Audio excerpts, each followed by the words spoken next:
মশাল কাশিল ইউনিয়নের কেবিএম উচ্চ বিদ্যালয়ের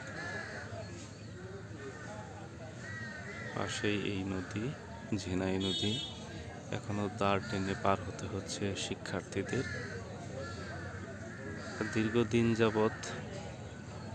দীর্ঘদিন যাবৎ এই ব্রিজের কাজ চলছে, কিন্তু শেষ হয়নি, এখন পর্যন্ত বন্ধ হয়ে আছে।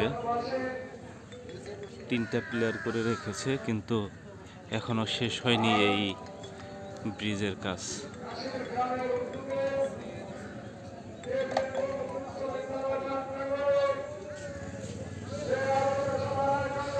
দেখতেই পাচ্ছেন, শুধু 3টা পিলার করা হয়েছে, কিন্তু আর এখন পর্যন্ত কিন্তু আর কোনো কিছু করা হয়নি।